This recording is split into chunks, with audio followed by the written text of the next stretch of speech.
Nothing connected Kyle to Jesus more than that song. That's true. I would look over and he'd be having a spiritual experience when that song would come on. Yeah, man, that's my favorite. I challenge anyone watching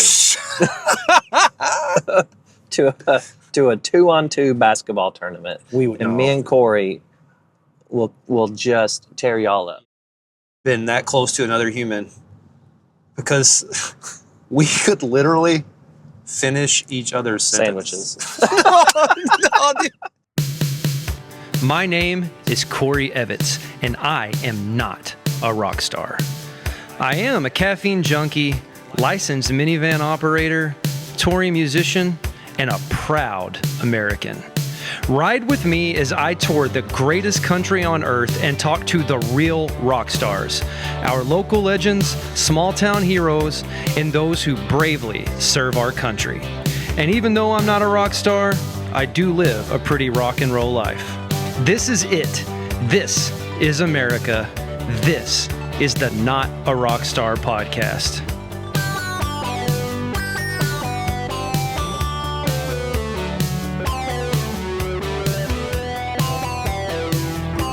Well, happy Thanksgiving, everybody. Hope everyone's having a good holiday. And I'm here with this dude, my best friend. I'm going to let you introduce yourself to the fine people. Gobble, gobble. Hi, I'm Kyle Summers. I'm the Chief Sales Officer at JMAG, former bass player of, again, the greatest Christian rock band of all time, JCPC. Yeah, we said that a few weeks ago. We did. And then it has actually been voted on by Spin Magazine. In the last 2 weeks, they did a poll. It's true. And it was between us and Stryper and Caedmon's Call. And we edged out Caedmon's Call. Just barely. So, all right, man. Well, this is part 2 of I Used to Be a Christian Rock Star. And a few weeks ago, Ryan Summers, that would be Kyle's brother, also the lead singer of JCPC, he was on. And today, Kyle and I are going to pick it back up and try to fill in some of the gaps, some of the things Ryan and I didn't talk about, but I'm also very interested in just Kyle's personal stories and his own experiences. He was the youngest in the band. He was 10 years old when we started. Gosh. And he was 17 when we officially broke up.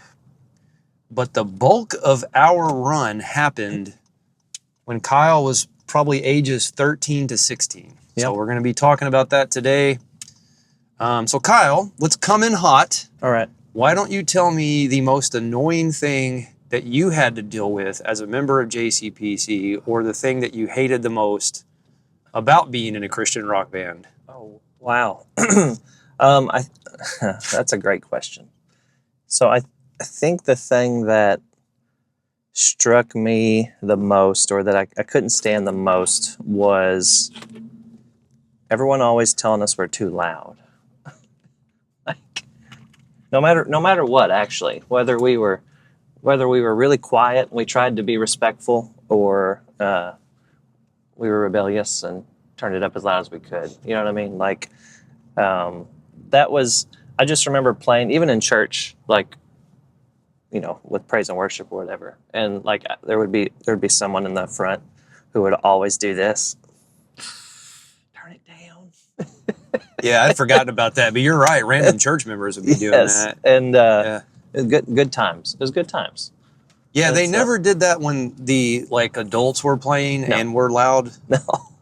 And it also never happened when I was playing piano. I was getting ready to say, yeah, when you're playing piano, they never said anything about Jeremy being too loud either, the drummer. You know That's what I mean? Good point. Like, it was when we got to the guitar and the electric guitar, and mostly when you got to it, and then I got to the bass. So. Yeah, and undoubtedly we were too loud sometimes. Oh, yeah. There's no doubt in my mind. There's no way we wouldn't. By the way, quick aside, we're in Brookport right now. We've decided to go back to our stomping grounds. Go back to the roots. There used to be that little corner mart there. Corner market, baby. And when I was a real little kid, my grandpa would come pick me and my brother up like every Friday after school and take us out to the country. And we would stop there every Friday night, and he would buy us both a Coke and a candy bar. And I would always get a Zero because that was my grandpa's favorite. And I would get a Squirt. So think about that flavor palette. A Zero candy bar and a Squirt. I don't even think I've ever had a Zero candy bar. It's decent. It's white chocolate. It's decent. Okay. That's what they say about me. I'm white chocolate. They Decent. call me zero. And you're decent. Yeah, I'm a zero. But yeah, undoubtedly we were too loud sometimes. Yeah. But I think a lot of it was like we started out playing Southern gospel and praise and worship music, and I was always on the piano, and it was cute. Yeah. Aw. Yeah. But then, like when I was 13, you were 12, we started coming in with those electric guitars. Well, I mean, just me learning how to play the bass, right? Like it was, I think, because when we first started, it was me and Ryan would sing. Ryan was like the lead singer, and I was kind of the dude that sang backup or whatever, and I didn't play an instrument. And I remember one day I think you said, we need a bass player. And I'm like, I'll learn how to play. And then got our church, Tim Turner, shout out Tim. He taught me like one song. And then we just kind of took off from there. I believe Pam Burden actually gave me my first bass. It's a Memphis. It was a Memphis, and you had that Gorilla amp. Yeah. So it was like a cream-colored Memphis bass. Yeah. I started thinking about that. Pam Burden, so Ryan and I talked about the first official JCPC concert. Yeah. And we talked about it being at a house. It was her house. Yeah, Pam's house. And if we can today, we're at least going to take a little footage of some of these places we're talking about. But she also had this like storage room with a bunch of old equipment, and some of it was actually pretty good. Yeah. So, but I think, didn't Pam come up like playing in Florida or something? Or where was she from originally? Man, that sounds terrible. I really don't remember. I mean, she's a wonderful family friend, but I don't. I know that my grandma and grandpa kind of took her in, back in the, gosh, I don't even know how long ago that was. Years and years and years ago, and she got playing in the church, and she's playing the drums with my grandma and grandpa for them at the church, and man, she's the one who taught Jeremy how to play. She did. Our drummer. So we had talked about that, how Jeremy probably learned everything from watching her. Yeah. I know that to be true because I can remember some of my earliest memories in life are sitting in the pew by my mom and dad during worship, and Jeremy was on a little stool behind Sitting Pam, behind her. mimicking her movements. Yeah. So, but anyways, yeah, she had this really cool house that had like a typical living room, but then like a really big lounge area where all the kids would hang out. And then she had this storage closet outside with old drums and like old equipment. And I think it was like a holdover from her days playing in like the 70s and early 80s, playing in like bars and stuff. Yeah. And then she'd become a very passionate Christian, but still had like old equipment. Yeah. But yeah, so you started playing bass. You actually started doing that before I learned to play guitar. Yeah, I mean, I was terrible, like, forever. I mean, I'm still not great, but, like, I just remember I didn't know anything about music. I didn't know anything about, reading music. I still can't read music today. And when we would learn songs, I would just, I think we'd write the lyrics down, and you would write the chords above the words of where I needed to switch. Like, I didn't know anything about, like, making run, like anything like that. It was just like, at first, it was just one chord at a time. And it was pretty terrible. It was very much at the beginning, like third fret, fifth fret, second fret. Like, I mean, that's how you were thinking about it. Yeah. Yeah. Like, I didn't know. Yeah. I had no idea what, those are memories that are pretty crazy that I don't ever think about, actually. But it's pretty cool that people like Pam were able to kind of, help us over the years and open her house to us. And I mean, she did that with everyone, but it's really cool that how much she helped the younger generation.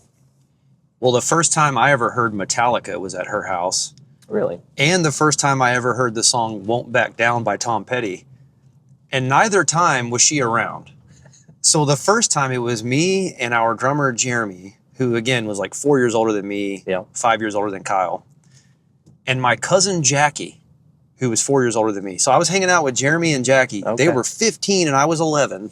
Okay. and we went over there to shoot pool because she had a pool table. Yeah. Pam had a great house. It was awesome. It was amazing. So she had a pool table, and she had this 5-disc CD changer. Yeah. Now, this is happening in 1997. So, children, I'm just telling you right now, if you had a 5-disc CD changer in 1997, you were legit. Baller. So, I remember we're shooting pool, and I'm hanging out with the older kids. I think I'm cool. And I think at that point, Jeremy and I were telling everybody we were in a band. Because we had just started. Yep. And Jackie put in Metallica's Black Album. And so it goes into Inner Sandman. And it's like, like the toms. And I remember I asked him, I was like, hey, are we supposed to be listening to this? And he goes, oh, it's cool, dude.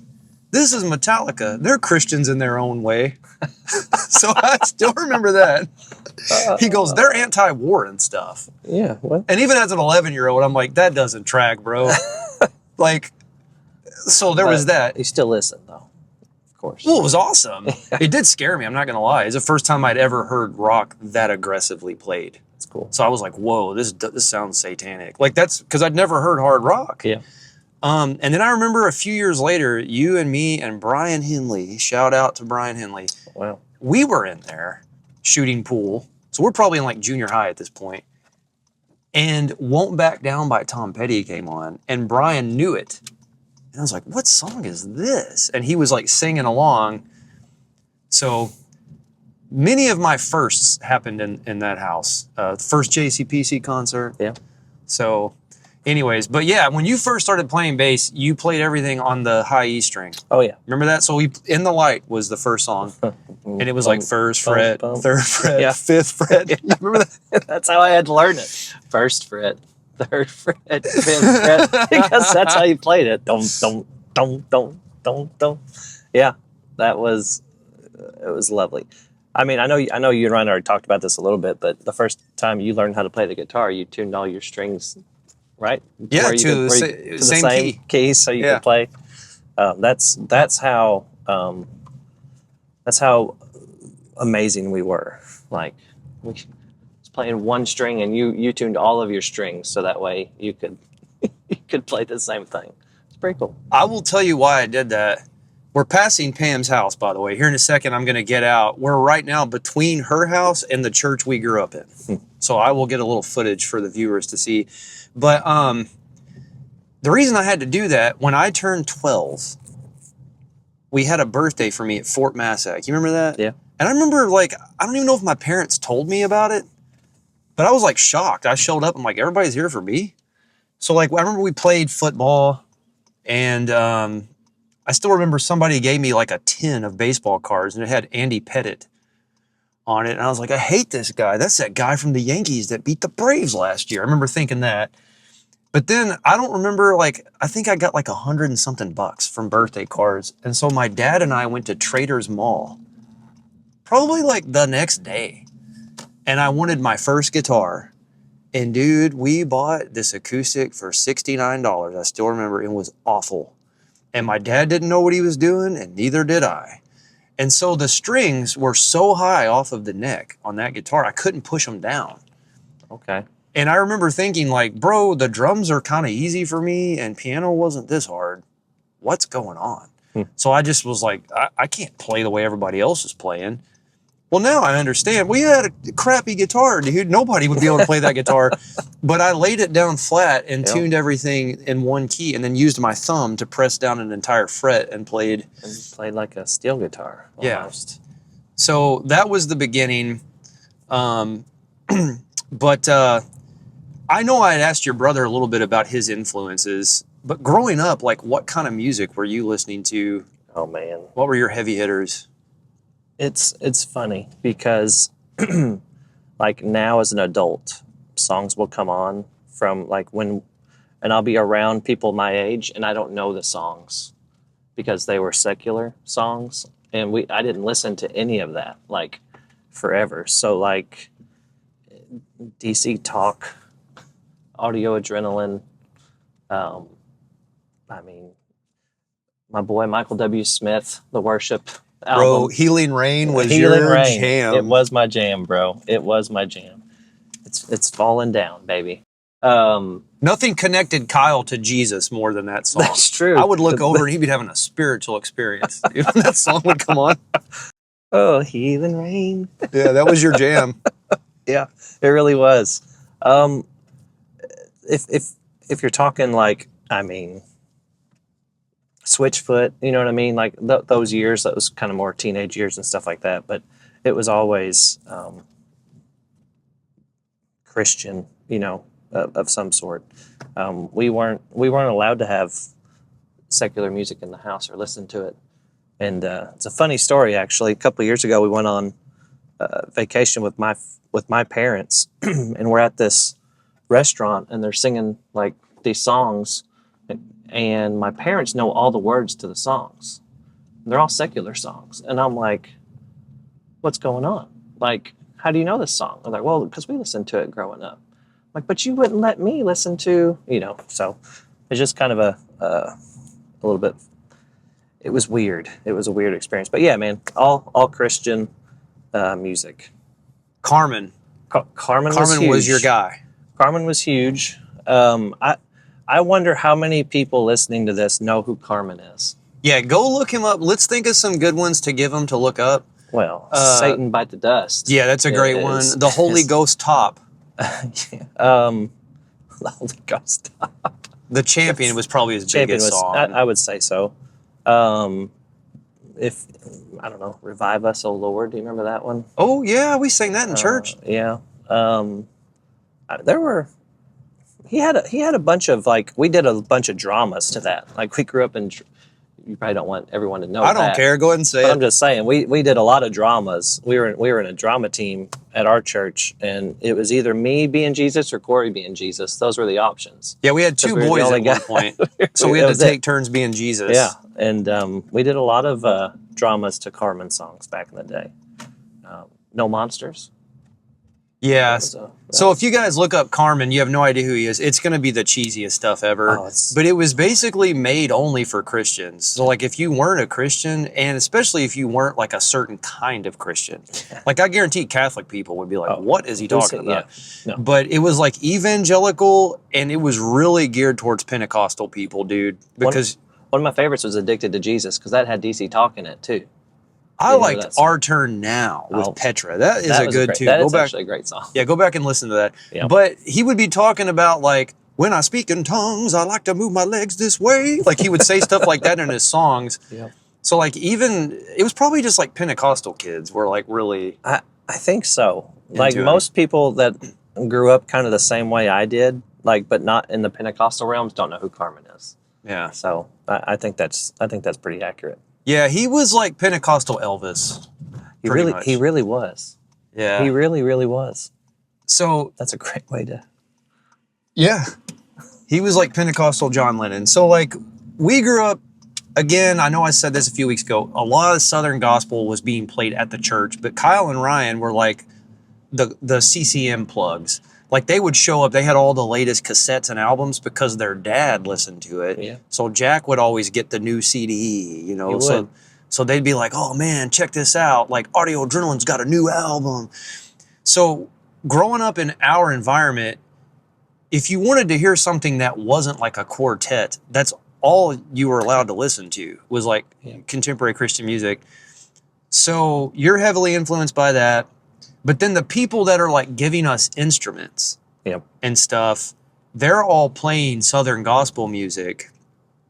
And so that was a very heavy influence on us at the beginning. So I have gone back since I talked to Ryan and actually figured out like a pretty accurate chronology of the band. So I'm going to kind of just go through a real quick timeline of the history of the band, and I want you to interject, as you see fit. So we've pretty much accurately described our childhood and the music we were hearing in the environment, okay?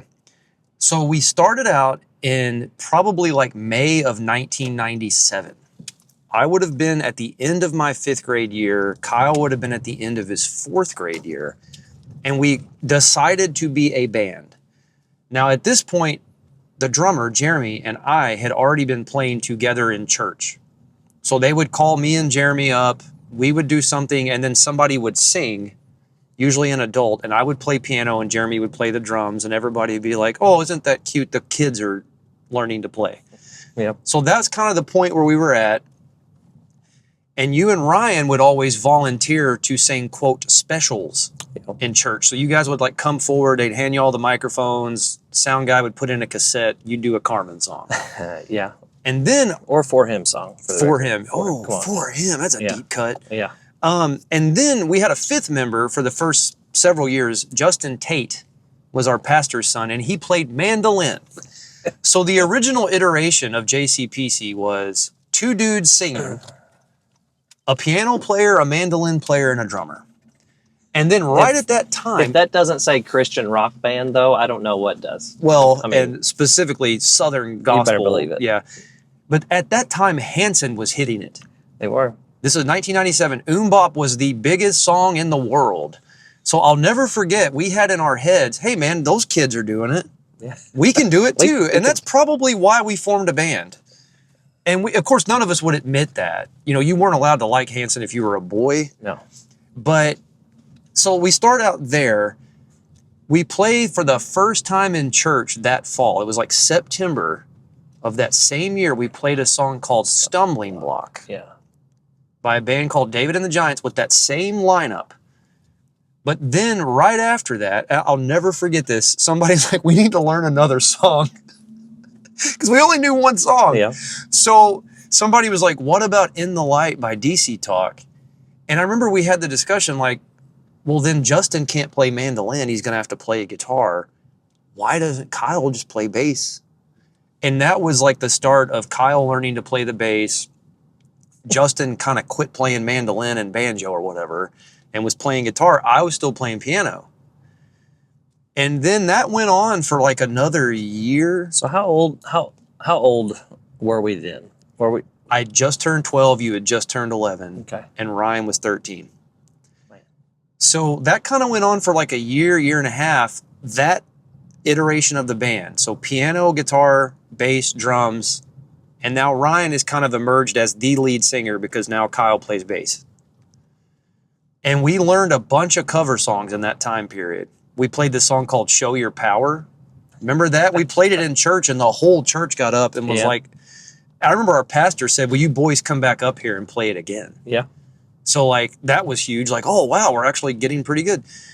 And then in January of 1999, I get my first real guitar. So I no longer have the crappy $69 guitar from Trader's Mall. I have a real Epiphone, still a crappy guitar, but an Epiphone electric guitar.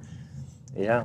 And so I started showing up to our band practices telling you guys I knew how to play guitar. The truth is I didn't. I was literally learning it while we were like writing songs. So the first song we wrote with me playing guitar was called Never Be Alone. We stayed all night in a barn in Unionville. Yeah. Vern and Hazel Giltner. Yeah, a guy named Vern Giltner had a barn. And from that moment on, we became more of a Christian rock band. So that would have been January of 99. I was in the 7th grade. You were in the 6th grade. And then fast forward a year later, and we really were like starting to perform, quote, out. Yeah. So we played, the first time we ever played more than just like a special song at church, we played an event called Friday Night Fire in September of 1999. So now I'm in the 8th grade, you're in the 7th grade. A few months later, we played a hayride, which I want to come back to that because we have some phenomenal stories about that. And we played like 4 songs at this hayride. But then in March of 2000, we played the first official full JCPC concert at Pam's house, like Ryan and I talked about. I have found the set list. So Ryan and I were kind of trying to remember how many songs did we play. It was like 12 or 13 songs, and maybe 6 or 7 of them were our originals. That's crazy. So that was March of 2000. So in my opinion, what most people think of that band starts with about that time period and goes up through New Year's Eve 2002.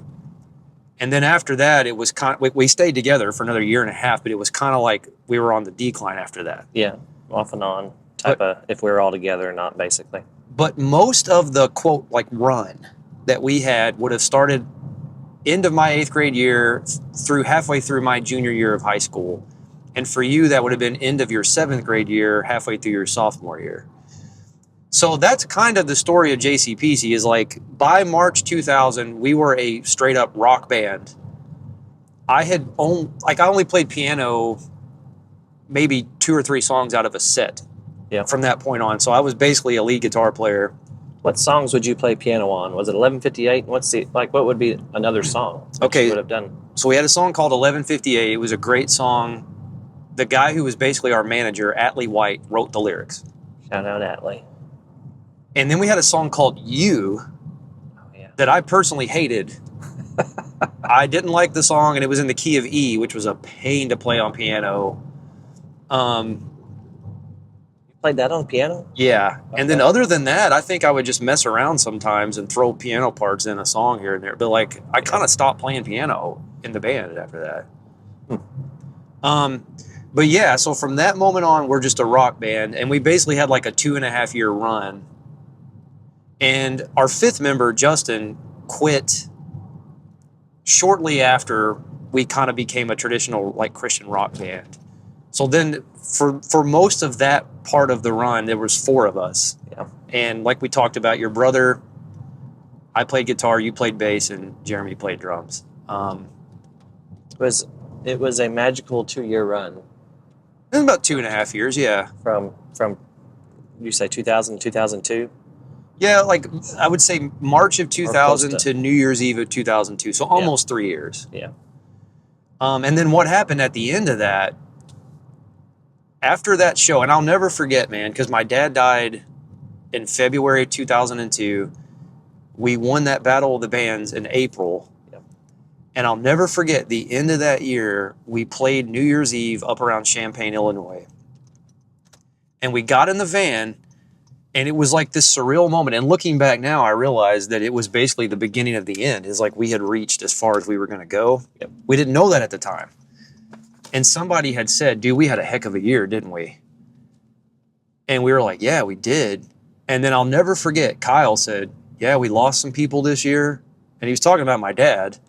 And then there was just this moment of silence that the 4 of us and Atlee, our manager, had. Like, moment of silence in this church van. And I look back now and I'm like, it was that meme of like, one day you went out to play with your best friends and you didn't know it was the last time. Yep. It was pretty much that, because from that moment on, we didn't play many shows as the 4 of us. Yep. Jeremy was engaged. He got married shortly after that, and he started preaching full time. And so really for the last 1.5 years, we kind of had other people sit in on drums. About half the time it was Jeremy. And then we had 2 guys that I was in the drum line with, Colby Kennedy and Josh Linson, and they would kind of take turns filling in on drums. But yeah, that was pretty much the end. And then I think the last year that I lived at home, we did a lot of things, and it wasn't even as JCPC. No. But your brother and you and I would just play shows, and your brother Ryan had started playing drums some. And then we started singing. Yeah. And yeah. That when we did that, though, that was more like worship stuff, right? Like, did we do our own stuff then? No, that was basically church events. Yeah. Yeah. That's what's your favorite memory of the JCPC days? Okay, so there were some great times at shows, but honestly, what I think about the most is it's almost never us playing shows. It's me getting that first guitar and becoming enamored with it. But when I think about us, it's always just like us hanging out. Yeah. It's all the other stuff we did. Yeah. Like leading up to the shows. And you always hear athletes say that too. Like when they think back on like high school football, it's always the bus rides and like the weight room sessions and stuff. It's very little like game memories, you know? And that's how I feel about us. But I think my favorite times were like you and I, especially, we did everything together. Yep. And I just remember, I mean, Kyle and I were like best friends. We did everything together. And just all the times we stayed up all night playing Nintendo 64. That was going to be actually my intro. I was going to say I'm Kyle Summers with JMAG, Chief Sales Officer. bass player for JCPC and the second greatest Ken Griffey Jr. baseball player ever. Because you got to be the first. I'm up there. Our boy Aaron Bowman's really good too. I beat Aaron. Who cares? Come on, that's a challenge, Aaron. I'm throwing it down. But yeah, like I think about like us going out and like camping out on like my family's property. I think about us always playing basketball. Yeah, that got knocked down, drag out, dude. yeah. Like as a band, we would all go play basketball and sometimes go to Noble Park or like in that. Dude, you take 4 best friends and then all of a sudden we hate each other during the basketball games. It's good times. It was good times. Well, I mean, even at one of our shows, the Raleigh lock-in, we played. There was a 3-on-3 tournament, right? Okay, we won. We won the second year, So or we won both years. Did we win both years? I don't know if there was a tournament. I don't know if we played one of the years, but that one year we definitely played and won. No, we won 2 years. We You're played sure? both Okay. years because I remember the second year when we went, there was a team that was kind of arrogant, and they were saying that they were the winners from the year before, and we were like, bro, no, we won. Like, Oh yeah. we were the. But anyway, I remember I went out there in jeans, dude. Yeah, And I looked so goofy. I mean, I still do, but like as a kid, I was such a goofy kid, dude. I had like a bowl cut. And Yeah. so I was wearing like a white t-shirt and these like carpenter jeans my mom had probably gotten at Walmart or the dollar store. And I had, my goofy dollar store shoes and my bowl cut. And I remember like it was you and me and I want to say Jeremy, our drummer. Yep. And so the first few possessions, like, whatever. And then you all passed me the ball on like the third possession. And I remember this guy's like, he ain't got nothing. And so I made like the next 3 or 4 Yeah. baskets. Yeah. And so then he was like, crap, we got to guard that guy. And then we were like feeding it down to Jeremy and we ran everybody. There We wasn't did. even a close game in that. We did. Yeah, we don't look like we can do that now, No, but trust me, we can't. we could get it done back in the day. Yeah, man, that's my I favorite. challenge anyone watching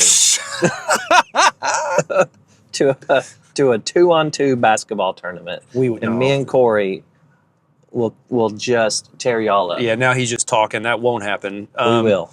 But what's your favorite Anybody. memories, man? It's the same thing. It's not a show. I mean, one of my favorite shows I think was, ironically enough, Jeremy didn't play at it though, but it was the second youth camp show when we had. That's when we played Jesus Freak, I think, for the first time. It was. live, which was like, a really cool thing for us as kids. But dude, our cover of Hard Way, and I think it's better than the original Hard Way of DC Talk. I loved playing that song. It exists on a tape. We've got to find it. Our drummer, Jeremy, recorded a full concert of us at the end of 2001. So it was New Year's Eve 01 and then like January 1st, 02.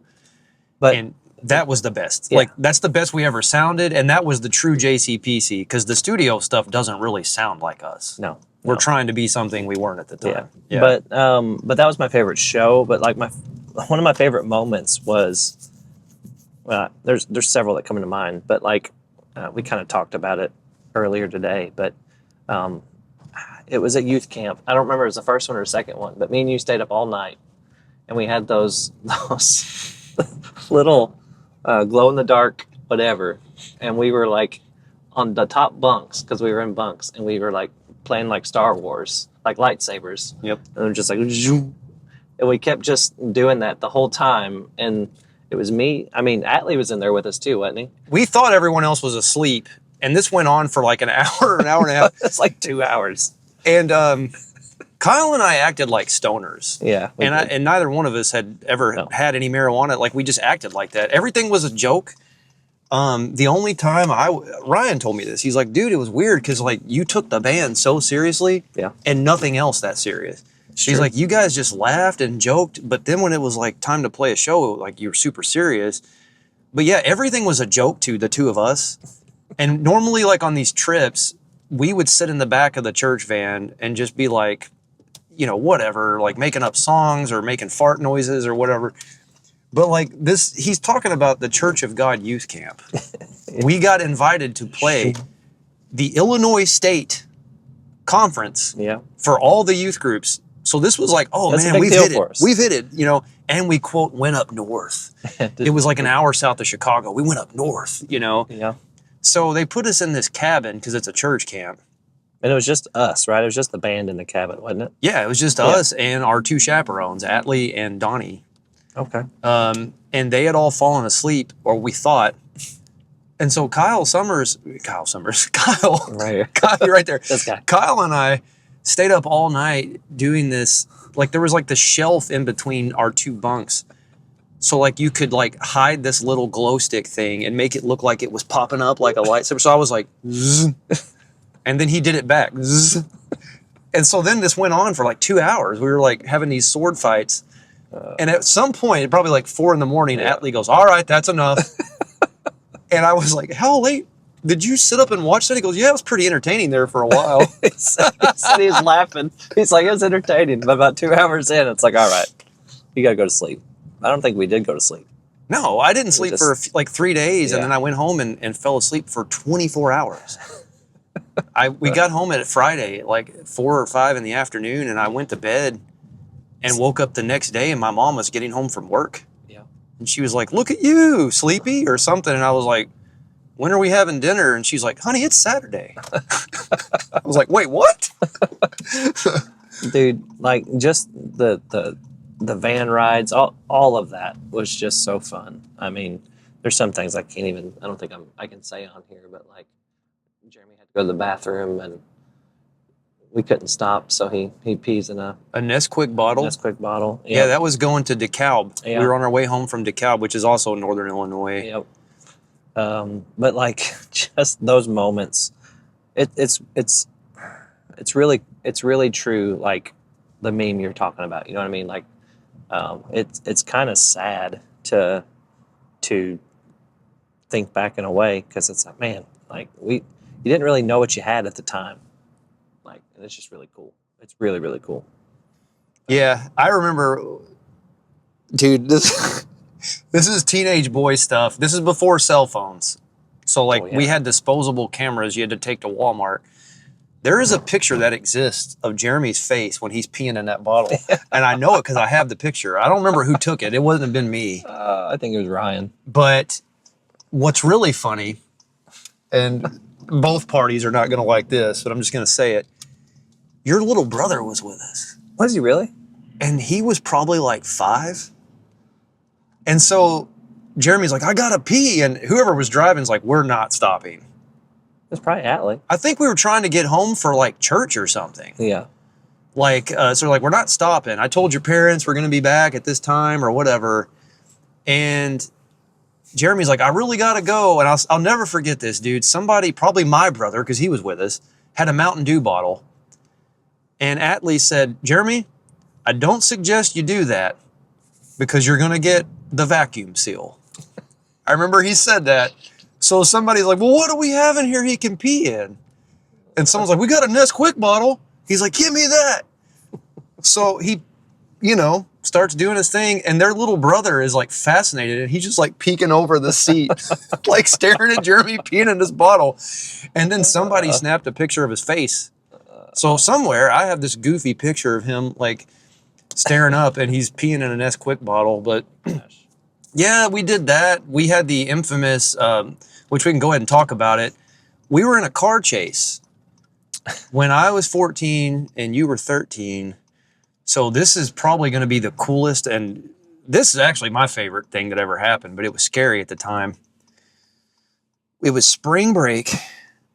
And I was in 8th grade, you were in the 7th grade, Ryan was in the 9th grade. So none of us can drive.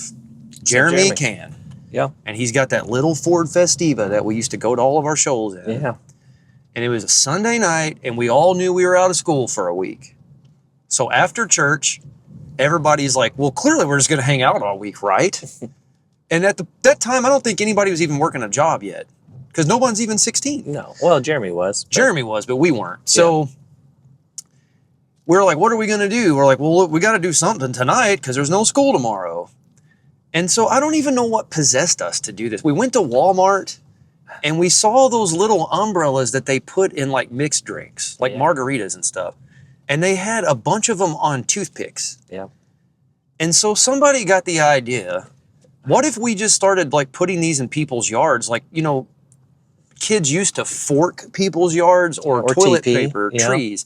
So we're like, what if we took like 200 of these umbrellas and just put them in somebody's front yard, and they woke up the next day and there's a bunch of umbrellas in their yard?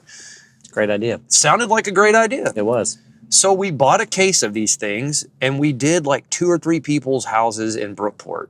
And we thought it was funny. We didn't get caught. So then the next day, y'all called me or something, because I lived in Metropolis. Yep. And you're like, hey, what if we all did that again tonight? But in like a 12-hour period, it had turned into this like operation.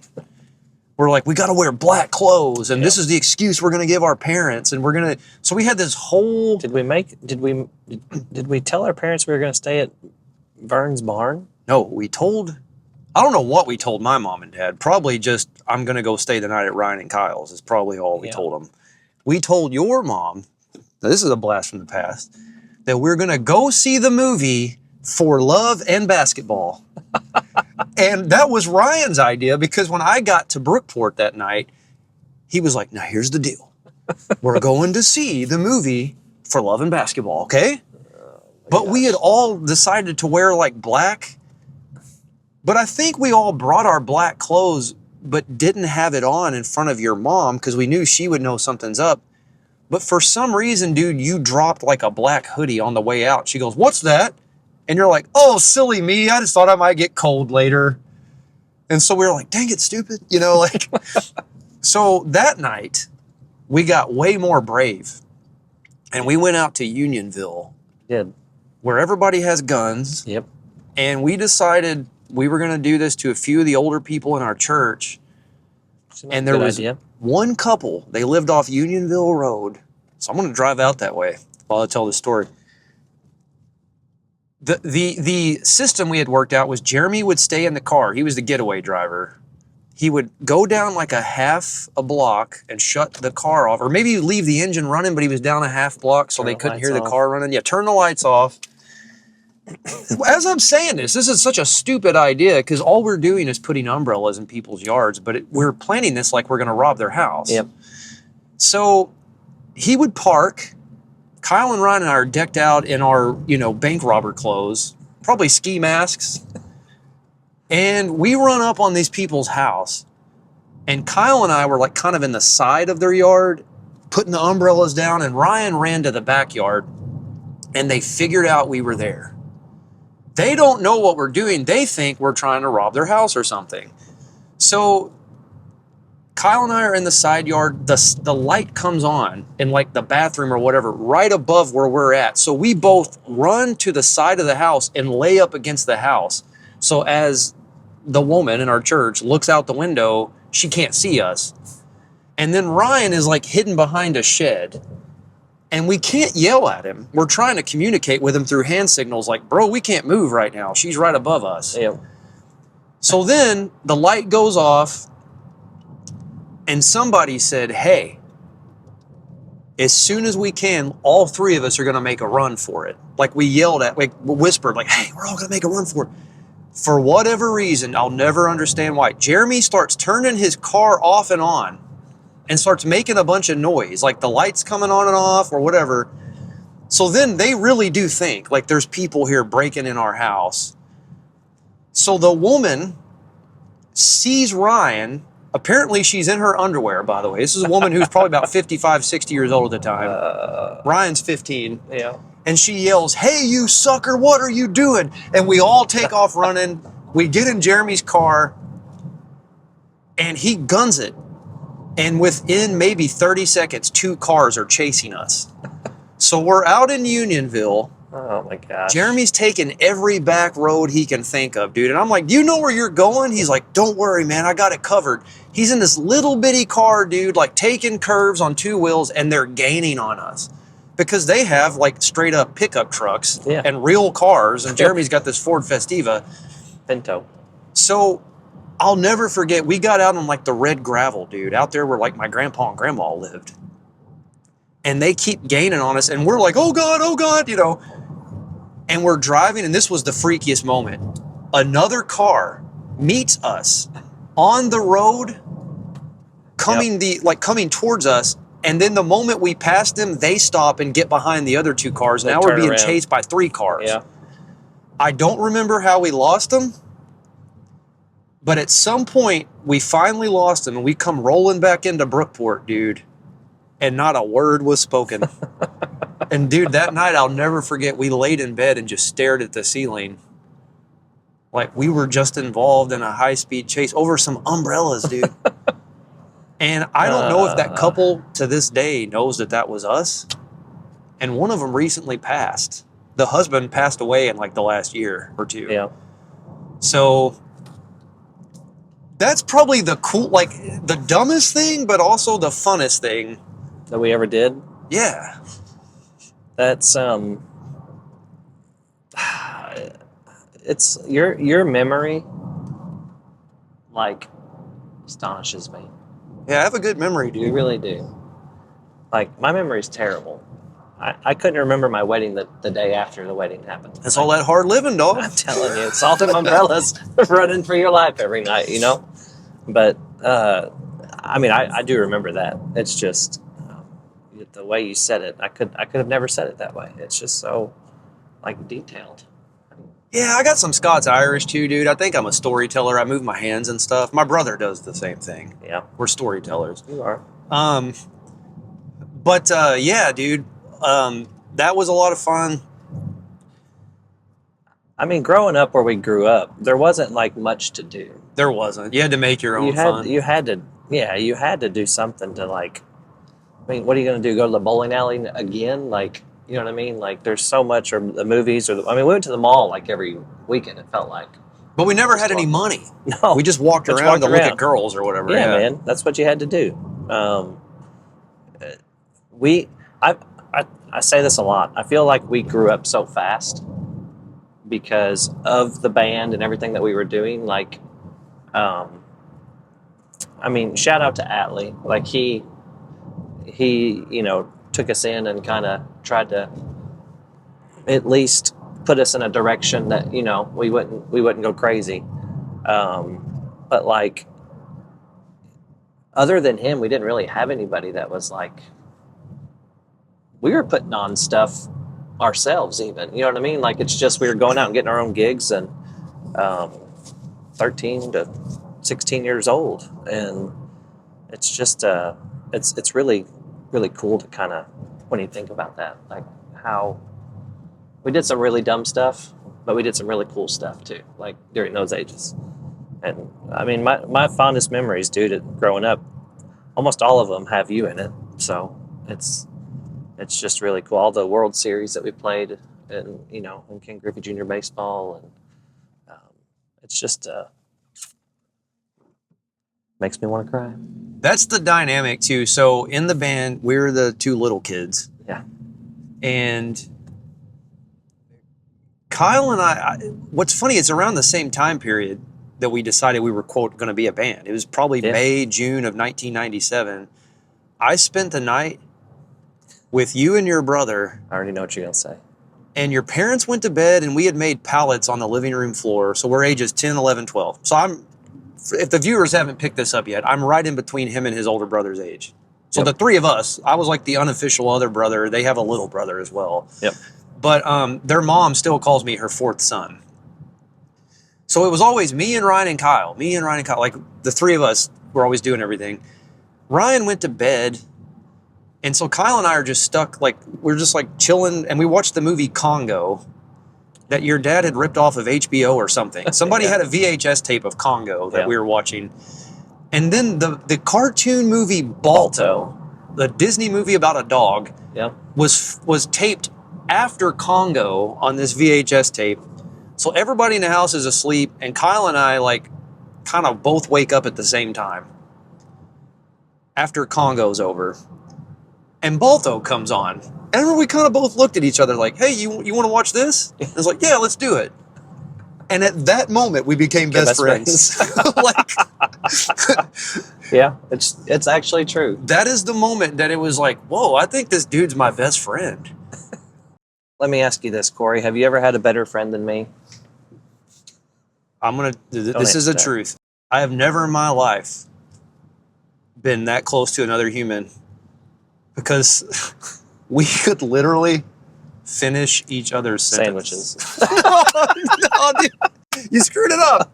We used to do that all the time. Yeah, I know. Like we're on the same wavelength. We can finish each other's sentences, and the other one would cut in. Yeah. That was a little bit we used to do in front of girls, but it never worked. No, it never worked.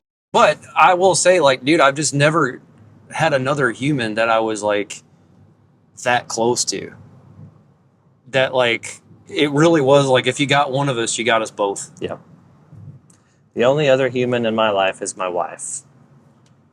And, I mean... Okay, I need to say, too, for me, also, your wife, no, I'm kidding. His wife is my cousin, too, by the way, which makes that even funnier. That is funny. Well, around here, you can't joke about that, though, because that actually does happen around here. But another thing, too, it wasn't just in the band. We were, like, the youngest kids in the youth group, so we got picked on a lot. Oh, yeah. From, like, my brother and his posse. So there's times where it would be, like, me and Kyle, like, swinging on people because the older kids came to, like, mess with us. Yep. Yeah. They were just jealous, though, Sure. of the relationship we had. We'll say that. But yeah, man, it was a great time. Obviously, like, we're still gushing about it. But you are, like, killing it in life right now. So you have this career working for JMAG. Let's kind of transition into talking about that. And also, I want you to talk about your former podcast, because you gave me the idea to do a podcast. So talk to me about JMAG and your career and that industry, and then talk to me a little bit about the Shed Geek podcast. So, so JMAG, for people that don't know, and most of you don't know what JMAG is or what it stands for or what we are, but I'm in the portable building shed business. And you're like, I know, everyone's like, what? Like, I've always wanted to be in that business, you know what I mean? In that industry. You can. I'm thinking it. I'm sitting here thinking it. You can be. That's no joke. But we are a rent-to-own company. So we provide rent-to-own for people who need a portable building in their backyard, or like portable shed, or gazebo, or playhouse, whatever. You know what I mean? They can make monthly payments. I got into the industry 2016, I guess, in the shed industry, and just kind of came in as a sales rep for a manufacturing company, where they actually built sheds and we sold them in different parts of the country. And it's kind of I came in at a weird time in my life. Like, it's actually kind of funny that when this airs, like, it'd be 11 years and one day to the date that I wanted to end my life because we lost our house, marriage felt like it was falling apart, all this different stuff. Lost my job that day, and didn't have a home, didn't have a job. It felt like a failure in life, which is kind of crazy, and see how much can change in just a short period of time. But I got into the industry around that time, and it kind of changed my life, and I felt connected to something that I haven't felt connected to, like, in a long time as an adult. You know what I mean? Like, when we were growing up, we were kids, we were connected. Like, we had a church, we make fun of the church, we make fun of that, but we had a really good childhood growing up. Like, good families, good people who were in our life that did their best, that could, you know what I mean, put us in the right direction. And I never, as an adult, when you get out in the world, like, that kind of just doesn't exist anymore in a way. Like, you feel like a sense of, you want some community, you want some belonging. And the industry did that for me. And just kind of, got in it, was a sales rep, started opening up my own lot where I sold sheds, and got in with a buddy of mine named Shannon Latham. And we decided one day, or he wanted to start a podcast. And he wanted to do like a political podcast, and kind of, it was kind of weird, like do a political podcast, but we could sell sheds at the same time. Like people would listen, and there's this weird kind of like we can do what we're doing now, but also do that. And he asked me to help him, and I didn't really want to be in a political podcast necessarily. And so I said, why don't we do a podcast that's about sheds? It's because that's what we know. Like we're in it, you know. And we started the Shed Geek podcast, which is still going on right now. The Shed Geek podcast, and it was literally a podcast to talk about sheds and the shed industry, and we interviewed different people in the industry. And the jobs that we had at the time was with a rent-owned company, and we would travel all over the country, and we would always be asked the same questions, like, "Hey, what are you seeing? Like, what are sales like? What are all these different things? Like, what's the new thing in the industry?" And there wasn't a platform for people in the industry to hear other ideas. You know what I mean? So we created that. We created that in 2021, 2021, and it got really successful in the industry. It grew, and I ended up kind of selling my portion of it about a year and a half in, and then started focusing more on JMAG and taking my like what I was doing in the company and taking that to kind of another level. And but it's still going on today. It's still check it out, Shed Geek Podcast. It's a really cool podcast for the industry, and it helps people learn. It's actually funny. It's fun. It's education. I can't remember the tagline. It's terrible. Like I haven't been in it so long, I guess. But it's Was it Shed Happens? Shed does happen, but no. By the way, I want my hat. It's a sheddy job, but someone's got to do it. Well, I paid you $35 for a Shed Geek flat bill that I've never seen. I want my hat, dog. Well, just know that I sent you to Winterfest one year. I knew you were going to say that. He loves to say that. I did. We did this. We went to this conference once a year called Winterfest when we were like teenagers. This was like church. the biggest. Dude, it was the teenagers. Pentecostal Super Bowl. Yeah, I mean, come on now. All the Pentecostal churches in the Southeast would go to this thing. So it was always like in Pigeon Forge or Knoxville, Tennessee area. And it cost like $120. But in those times, and in our situations, we didn't have $120. We did not. So our parents would save money all year. And my dad's way of doing it was he had a coffee can. Yeah. And he would put all of his loose change in for an entire year. And then like a few months before, I'd have my $120 or whatever. Kyle one time came by and just emptied his pocket and looked at me and goes, "I'm sending you to Winterfest." And then he's been bringing that up for like 25 years. But he probably gave me 62 cents. Just saying. I sent you to Winterfest. Yeah, okay. That's all I'm saying. I mean, it might have been 62 cents. It might have been 15 cents. You didn't even have a job at the time, so where'd that money come from? The truth is, I gave you all I had, Corey. It's like the parable in the Bible, with the talons, like giving up the talons. And the truth is, when I was in the bathroom, you probably were just taking money out and put it in your pocket anyways. I probably took it out of the coffee can and put it back in. Yes. But, oh, man. Anyways, my hat, though, where is it? That's a good question. I actually brought it. I'm kidding. Why would I have your hat? I'll get you a hat. Okay, thanks, man. I will get you a hat. But yeah, now I'll just pay you $35 back. You're always on the road.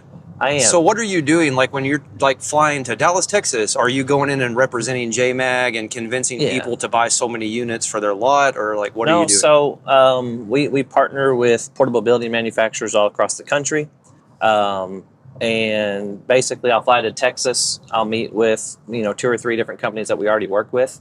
And all that means is they're a shed manufacturer who sells sheds. And when a customer wants to buy a shed on rent to own, we are the ones that are purchasing that shed from the manufacturer. And then the customer pays us monthly payments, right? So I'll go out and I will meet with the manufacturers. I kind of have a fun job, honestly. Like my role is to maintain relationships that we have and also go get new relationships, go find other manufacturers across the country to partner with.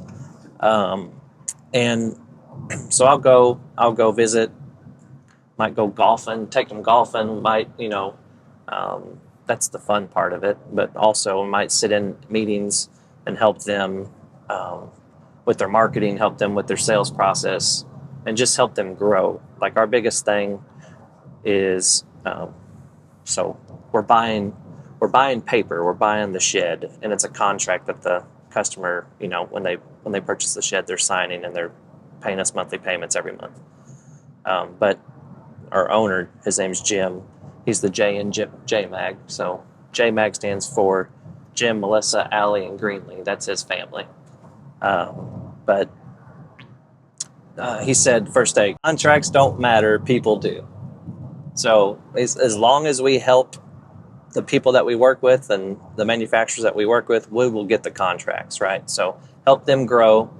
Don't ever help them grow, sell more, rent to own. Help them grow their business. Help them do everything to, make them profitable, and we will reap the benefits of that.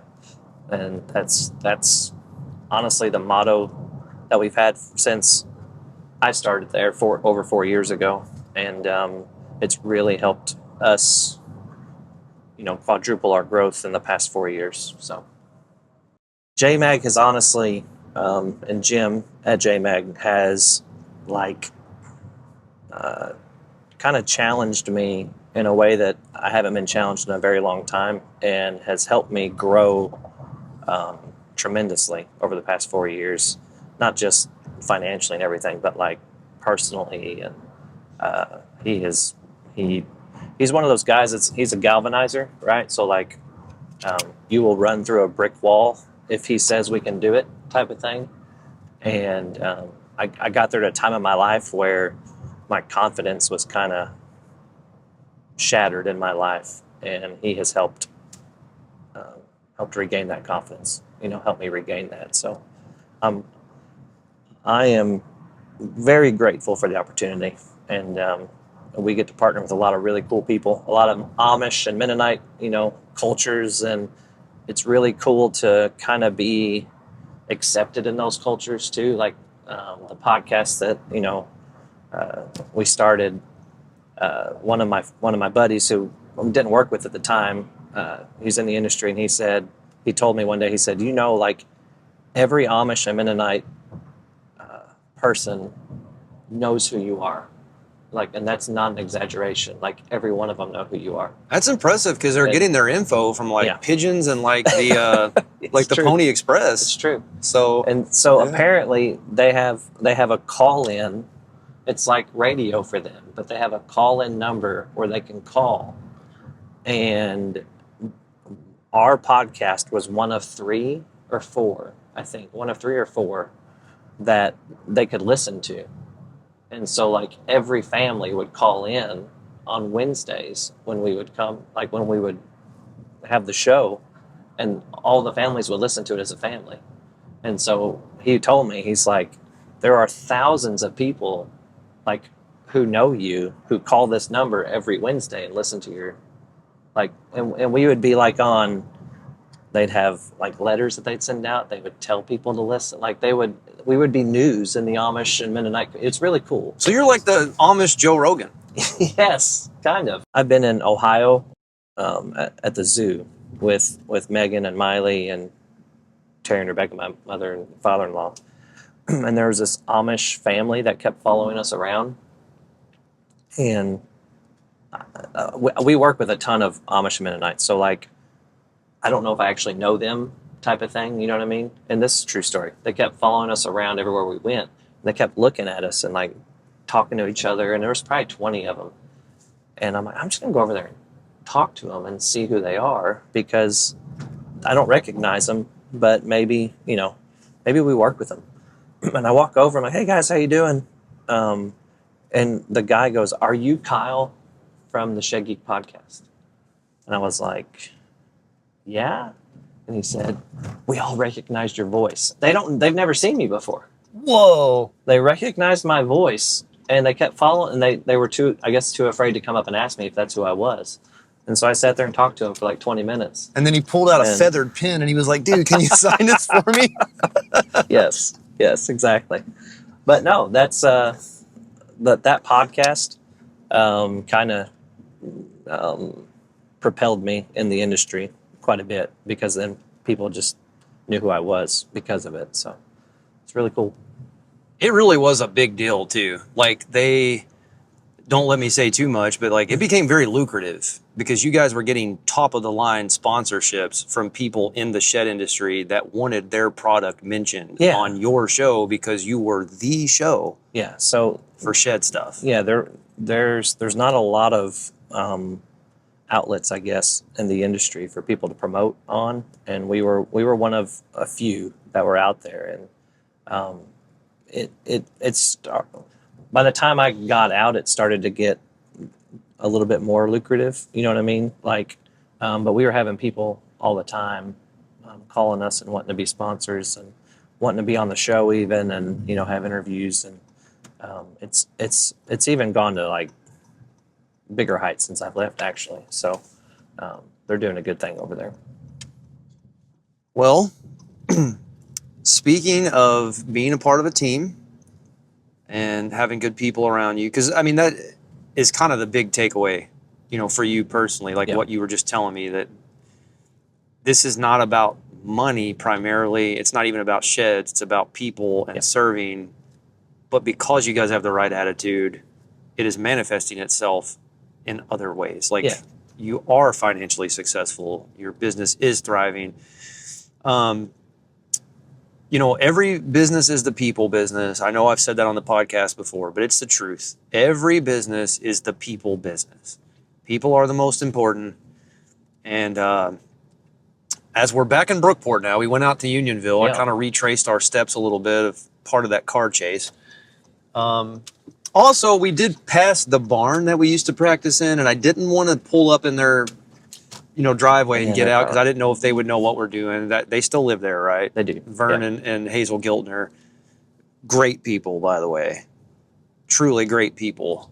But we're back in Brookport, and just to kind of bring things back, we're going to go back to where it all started. We're going to go back to the church we grew up in. That is no longer the building that you guys use. No. There is a new church building, and I'm going to get just a little bit of footage on my cell phone of the church and the first house that we played our first concert in.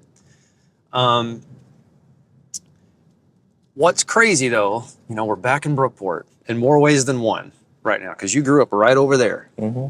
And that trailer is no longer there. It was destroyed by a tornado. Yep. And your mom and dad are alive today because they weren't in town when that happened. Correct. But you lived right over there. Actually, I feel like all of us are alive today because they weren't in town, because that was on my mom's birthday. Oh, we would have been eating. We would have been eating probably lunch at their house if they would have been home. So that's crazy to think about. But we've went down memory lane in more ways than one. So we've done these discussions, Ryan and Kyle and I. But Kyle and I spent a few hours today looking through our old flyers. I actually went back and found the treasure trove of all the JCPC stuff.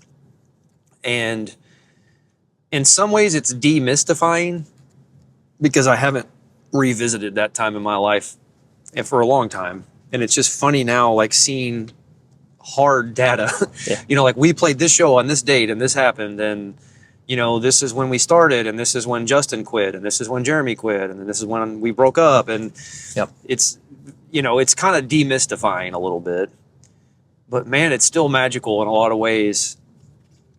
Because I realize, even as we're telling these stories, a lot of people didn't have these types of experiences at such a young age. And I just think that this is the reason we're all such great friends, is we went through that together. But we are sitting in front of the church we grew up in. And so my grandpa actually built the sanctuary, right? Yeah, built this church, quite literally. Well, not just him, a lot of people, but he was the pastor then. All right, well, here we go. So, Toby, this is it. This is the Brookport Church of God. And JCPC would have been practicing a lot of times right through this door. And then right across the street over here is where we played our first show as JCPC. In that part of that home.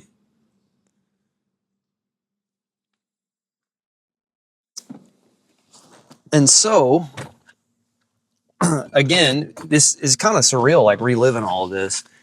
But we had a great group of people around us, great parents, a great pastor. But there's one individual that we've mentioned a few times now that I want to thank, and his name is Atlee White. And I just want to spend a few minutes talking about him. The unofficial sixth member of JCPC was Atlee White. Again, when we started, we had Justin Tate. That was our pastor's son. He was one of our best friends, and he played with us for the first few years. And then, you know, he was a little older than, like, he was the second oldest. Yep. So kind of around the time he was finishing high school, he kind of bowed out, did his own thing. So then it was just the four of us, you know, but Atlee was always with us. And at that point, he was the fifth member. Atlee White. Toady the Roadie. Yeah, that's what he called himself. Yeah. He always had this DC Talk Free at Last shirt he wore to every concert. Yeah. And I was thinking about this, and I said this to Kyle off camera, but as a teenager, the most important male figures in my life were my dad, my older brother, and Atlee White. There would be no JCPC without him. And he was kind of like that big brother, younger uncle. There is not a doubt in my mind how much that man loves me and loves us. And I told Kyle this, you know, there's very few people in this world I trust. If I called Atlee tonight at like 3 a.m, he would drop everything to come help me. That dude came to all of our practices that he could. You know, we would want to go play somewhere. We'd have to have an adult. Yep. So he would call the people up. Hey, the boys want to come play. He took the accountability himself. And none of this stuff would have happened without him. Because pretty much immediately when we decided we were going to start playing, he stepped in and took it upon himself because he loved us. Yep. Hey, man, this has probably been the most just straight up conversation I've had with anybody. This might be great for some people and terrible for some because we've just talked. Sorry. Quite literally. No, it's cool, but I love you, dude. And, you know, I love your brother. And Jeremy, I know you're out there somewhere. We love you. I was going to try to get Toby to put that clip of Scottie Pippen doing this. Like to just put that right here. Yes. Jeremy, you got to come on the podcast. Jeremy is now a preacher, man, full time. He is. He's been a preacher for 20 years. preaching. So he went from drumming to preaching. But I love Jeremy. And again, I just want to leave everybody with this. All of those people that poured into our lives. So Atlee, our pastor, junior church workers, church family. You know, you guys supported us so much. And I know that all of our lives probably don't look the way you thought they would when we were 15. But there's not a day that goes by that your fingerprints are not on our lives, that your influence isn't felt. And we all, I feel like, turned out pretty well. Yeah. I feel like that. I think we did. And it's because of you guys. You're a huge part of that. So thank you for always supporting us. And thank you for raising us right. And we love you guys. We hope you have a good Thanksgiving. And we're thankful for you. I'm still not going to burn my Ninja Turtles. Yep. All right. Well, we're going to sign off. It's dark. Toby's probably like pulling his hair out trying to edit this. We hope you guys have a great Thanksgiving. And remember, even though I'm not a rock star, Kyle is. I am. And you guys make it possible for me to live a rock star life. So we'll see you guys soon.